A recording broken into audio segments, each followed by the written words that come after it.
Again, we will say welcome to our presentation on the grand story, a story that we believe provides a unique view of God, a unique view of the world, and a unique world of existence. And we are calling this presentation The Crisis in Paradise. The reason why we give it this title is that things did not, according to the story, continue the way that we have already seen. So we just need for a few seconds to repeat a few things regarding the beginning story, the paradise story. 6 times it was stated that all that God has created is very good. And the last time God says it is very good. It's really good. It's just the way I want it. Whatever goodness is, we have to remind ourselves, it's reflected in whatever God had created. So in some way or another, paradise is the biblical benchmark for the idea of goodness. Goodness is what God has put into play. So let's just review it for a second. Nature reflects God's goodness. This is clearly stated in the text. Secondly, humans reflect God's goodness. They are made in His image and likeness. And finally, in all of this, God is seen as benevolent. So the very definition of goodness is contained in the very story itself. So the paradise story is really the benchmark. So from the beginning, the world is depicted as a place where there's no evil, there's no violence, there's no disease, there's no death. Everything is very, very good. That is the point. But before we get too excited about that idea, I can hear people shout from the sidewalks, saying, "No way! This is not the way things are. This is not the way we experience life in this planet." The planet, nature itself may appear brilliant, a grand design, but it's not benevolent. Definitely not. I once saw a program on the BBC called My Savage Garden. The title is very expressive, It was basically going below the nice surface when you sit in your garden and enjoy the sun and hear the birds singing and everything is so beautiful. He's going below the surface and says, below that surface, everybody is eating everybody. Everybody is hunting everybody. Life is unfolding as a savage struggle for the survival of the fittest. Some will win and some will lose. That was the whole point. And often we today hear nature programs that will celebrate struggle for survival as the very law of existence and life. And we celebrate it. And sometimes I hear people express this with great enthusiasm, the way nature operates. Now, the human story will reflect the same thing. Humans have not hesitated to assault each other individually and collectively. There has been wars of violence and conquest and suppression and so on. So history is our witness. It's not always benevolent. So the big question is, why is the world the way it is? That is what we want to address. How could a crisis arise in paradise, which in the beginning story appear as the very embodiment of goodness, of perfection? Why could evil arise here? Now, the paradise narrative itself zooms in on the idea that the benevolent order is not automatic. It's not like a mechanical clockwork. Once it has been constructed, then it runs by its own power. It's rather like an organism that needs to be maintained by human participation, as we have already seen. Thus, humans, as caretakers or managers of God's paradise order poses a risk. This is what we need to notice. Now we read the following. God made grow every tree, the tree of life also in the midst of the garden, and the tree of knowledge of good and evil. Now, the logic of this statement is that things could be different. Reader, there is an alternative. Nothing is automatic here. Now, they are being reminded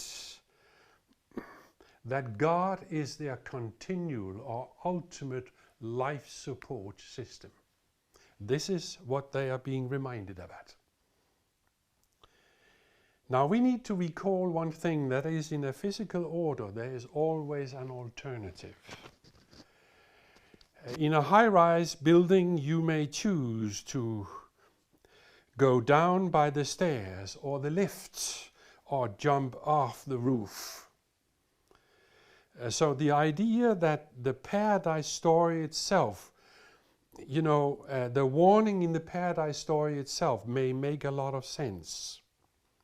They are simply an alternative, and God is warning against that alternative. Nothing is automatic. But the tree of knowledge and good and evil you shall not eat, for the day you eat of it you shall die. The logic of this story is that God is your life support system. And if God is your life support system, then any attempt to go independent of God would be fatal. And that would also be the case whether you know it or not. Even if you should accidentally stumble into that error, it would still work the same way. So God flashed as warning sign in the midst of the garden. It is like, a no entry sign that you find at the slip roads or the access road to a motorway. That's the way it works. To go against the traffic order would be fatal. And without a warning sign, we may accidentally drive down the wrong slip road, and that would be destructive. I have once seen a person turn around, go down the road again. Luckily for him and for everybody else, nobody was exiting at that time. So it worked. So the choice between good and evil is apparently a possibility in the paradise order, but not a necessity. I want to stress this. It is obviously a possibility according to the logic of the story, but it is not a necessity. Now, if anybody in the universe has the intention of destroying humans and disrupt God's paradise order, which depends on human managerial role, if anybody wanted to do that, where would you attack? Now, the point is you would attack the human agent, and that is exactly what will happen according to the narrative. Another agent appears on the scene of action as we read. Now the serpent was more crafty than any other wild animal that God had made. He said to the woman, "Did God say to you, you shall not eat from any tree in the garden?" Now, the idea of a speaking animal, that's ridiculous. Now, even speaking to humans may be even more ridiculous. It's strange, to say the least. Now, the surprising thing here is that the animal agent, whatever it is, actually capable of questioning the good order of paradise. This is what this statement is all about. Even the word crafty, applied by the writer of this text, indicates that something subversive is going on here. And what the subversive activity is all about is revealed in the subsequent narrative. So we read the following. The woman answered, we may eat of the fruit of the trees in the garden, but God said, you shall not eat of the tree that is in the middle of the garden, you shall die. Now the serpent agent, whoever that is in the story, immediately responds with a denial. It says, you will not die. But God knows, when you eat of it, your eyes will be opened and you will be like God, knowing good and evil. So the serpent agent, again, whoever, whatever it is, first, flatly denies the statement that God has said they would die. And without a pause, he goes on and proposes an alternative truth, as we call it nowadays. This is what we call it. So what God has said is only a fake truth. This is the idea. It is an insult to your human dignity. You are more than you think, as you sometimes hear in modern advertising. I once heard an advert saying, you should spoil yourself a little. You're worth it. You're worth it. You can decide yourself, this agent is saying. You can decide, you can legislate. You yourself know best what is good and evil. You are masters of your own destiny is the logic here. There's just one problem. If now this agent in the story is telling us a fake truth, what we today call a straight lie, then what would follow would be catastrophic. Not only for humans, but for the entire created order, over which humans have been given regulative powers. I mean, the plot is very, very simple. What is happening here is an illusion is being planted in their minds. Their place in the world, their own identity, and God's character. This is a subversive illusion that will change their thinking and their behavior eventually. And according to the story, that's exactly what happens. The plot succeeds. We read the following. So when the woman saw that the tree was good for food, and the tree was to be desired to make one wise, she took of the fruit and ate. Now the plot is really not that strange. Actually, it is the classical seduction story. How you deceive, and so on. And it's repeated and replayed over and over again in the human experience. A story in which the seducer hides their real intentions. And they flatter the person they want to deceive, and they try to appear as their benefactor, and they tell them they are special. You're worth it. Just try it. Actually, later biblical authors saw this story not simply, should I say, as an ordinary seduction story, in which a clever deceiver, the smart one, deceives the less smart, the naive, the inexperienced. They saw this event as, should I say, the very father, or some would say mother of all seductions. The very hotspot and source out of which everything proceeds that has gone wrong in this world. Jesus is quite straightforward about this. He said, you are from your father the devil, and you choose to do what your father desires. He was a murderer from the beginning, for he is a liar and the father of lies. One of his disciples, John the Revelator, he added the following. The great dragon was thrown down, the ancient serpent, who is called the devil and Satan, the deceiver of the whole world. So that pulls it all together. They saw something deeper behind this event than just the surface story. They saw the agent, they saw the serpent in the Garden of Eden as a cosmic agent that is actually at war with God himself and seeks to disrupt God's creation. And in seeking to disrupt him, he exactly attacks where should I say, the weakest link, so to speak, where the risk was. So the crisis of Earth is seen as the touchdown of a wider cosmic war over values in God's universe. But back to our seduction story. The serpent agent appears like a ventriloquist dummy. The difference here is we don't, in a normal story, we see both the ventriloquists and the dummy, and we know who is doing the speaking. Here, we don't know who is doing the speaking behind the dummy.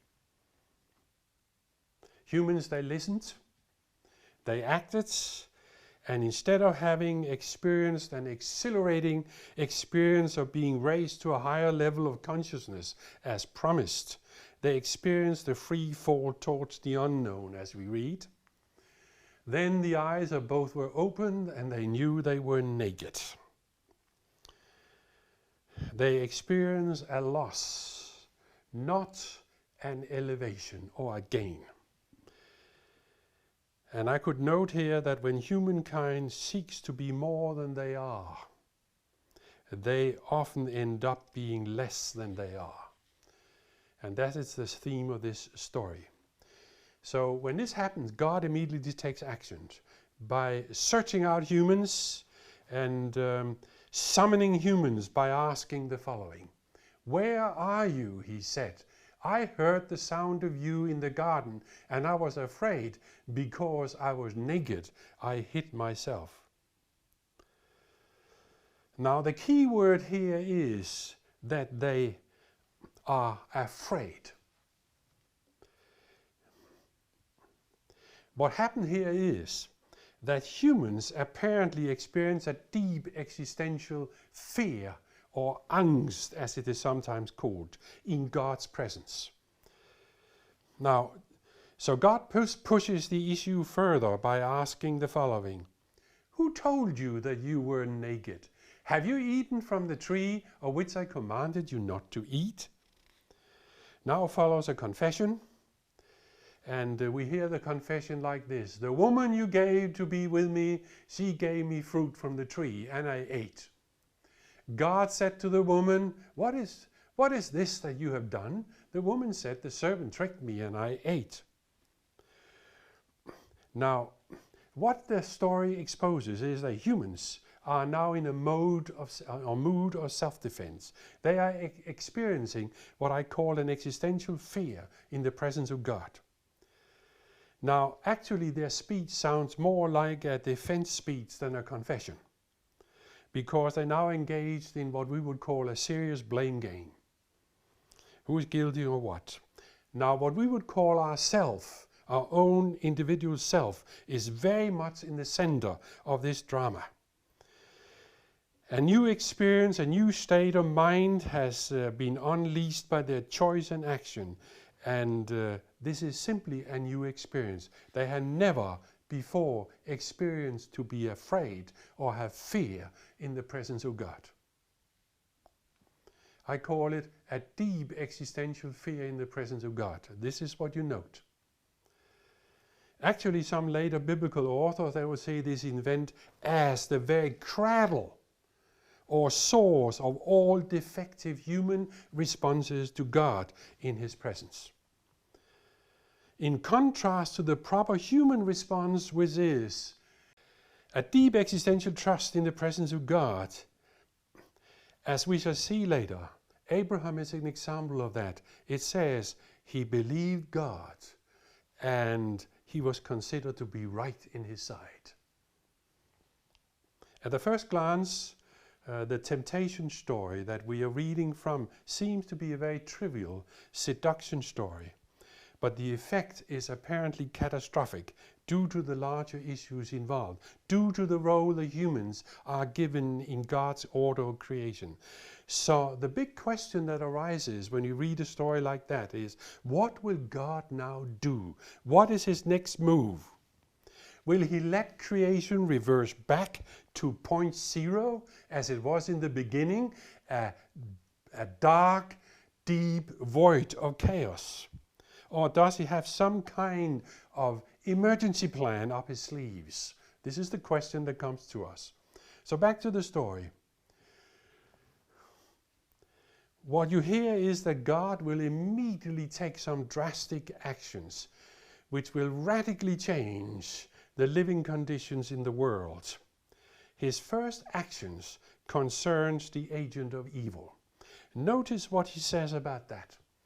The Lord God said to the serpent, because you have done this, cursed are you. I will put enmity between you and the woman, between her, your offspring and hers. He will strike your head. Now, if you look closely at this statement, this is a declaration of war. This is a declaration of war. Somehow, God will empower humans to resist. And this resistance movement will become visible in the subsequent story that we will read, which will end in a final destruction of the serpent power, whatever it is. We should notice that the word curse is a word that stands for God's active opposition to opposition, in sharp contrast to the word blessing, which stands for God's approving support of something. Now, this is the first time the word curse occurs in the story, in the narrative, but it is certainly not the last. It's going to be one of those key words that we can track all the way through the story. God's second move, according to the story, concerns the human social order, of which the most basic element is the male-female relation, as we shall see. That's his next move. To the woman he said, I will greatly increase your pangs in childbirth. In pain you shall bring forth children, yet your desire shall be for your husband, and he shall rule over you. Now, for humans, life conditions will change. Childbearing will be hard, but worse, the social human order will apparently change. This is the first time we hear of humans ruling over other humans. You have never heard that before. Now, from now on, the woman will experience a male domination. Now, so what do you think will happen when humans begin to multiply? What we often overlook is that this is the beginning of a social structure in which humans will begin to rule over humans. Power over is the very principle that now characterizes all human social order, beginning with the basic male-female relation. This is what you hear in this story. We today cannot even begin to imagine a society that is not managed by rulers. That is, people who rules over others. Our political struggle is not about whether there should be rule, but about who should legitimately rule over others and how should they rule. This is what we fight about in politics. It's almost impossible for us today to imagine a social order in which humans don't rule over each other. But this is where it all starts. And we often overlook this fact and focus only on the immediate details about male and female. What the secret of the paradise social order was all about is not explained yet. There may be explanation to that later on, but it's not here. But the logic of the story is that the rule over others were not there from the beginning. And I want you to notice that. It wasn't there from the beginning. It is the result of something that has happened to the human mind. And God takes control of the situation in order to avoid chaos. But won't God take one more step in responding to the temptation story and what happened? And to the man he said, because you listened to the voice of your wife and have eaten of the tree, cursed is the ground because of you. So the very ecosystem that God established in the beginning will be subject to change. This is the bottom line of this message. Things will not continue the way they are. And he continues saying, in toil you shall eat of all of it. Eat of it all the days of your life. Thorns and thistles it shall bring forth. By the sweat of your face you shall eat bread until you return to the ground, for out of it you were taken. So the logic here is that whatever lordship human had over nature before, it is certainly now suspended. Nature is becoming an object that will fight you. Furthermore, the nature itself is now seen as out of control, subject to what we today would call mutations and change. Thorns and thistles is something that emerged after this. It apparently weren't there before. So something is going on with nature itself. Finally, the human struggle with nature will now be a survival struggle. A struggle that we all will lose in the end, as we read. You are dust, and to dust you shall return. Now, you are not gods, as the serpent had been telling you. This is the logic here. God is actually saying straightforward, you are not gods. You are not even spirit beings. Let me remind you where you are coming from. You are dust, or stardust, as some astronomers would say today. And if humans cannot understand that the easy way, they are now going to learn it the hard way. Every funeral is a testament to that fact. Darwin once asked the question, did God create thorns and thistles and deadly bacteria, virus, parasites? You may say cancer, you may add a lot of other things. No, this is not part of the original paradise order according to the logic of the story so far. Nor did he create the brutal food chain or that now regulates all biological life. We observe it every day. Nature now functions as a self-regulating struggle by competition, selection, and survival of the fittest. But that is not the way things were from the beginning. And this is not the way it all came into being, according to this story. But that's the way it ended, when humans were, should I say, suspended as the regulatory agents of nature. This is a drastic change. It's a state of emergency.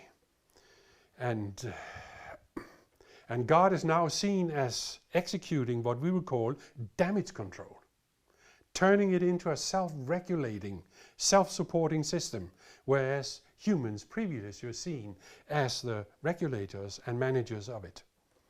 It may preserve nature from self-destruction, but it does not improve God's creation. That's the logic I get out of that story here. Even though we now look at the cycle of life, death and decay as a natural phenomena, as a fact of experience that we all need to get used to, is just the way things are. We have to remind ourselves that according to this story here, this is not the way things were from the beginning. It was different. It was very different according to the worldview narrative and beginning story. Now, so God's first move is damage control, is to deal with the tempter or the serpent power, whoever that is. And he consigns this power to eternal destruction. And he promises to fight this power and drive it out of the world. This is the logic of it.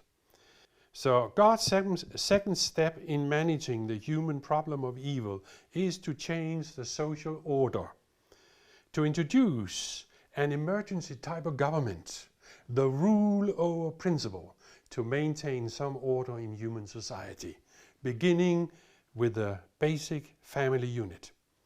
Finally, God suspends the human lordship over nature, leading to drastic changes in the operation of nature itself, the physical order. But this is not the way it was from the beginning, and we now may begin to understand why the human defection may have such fatal effects. God can no longer power share with humans as he did in the beginning.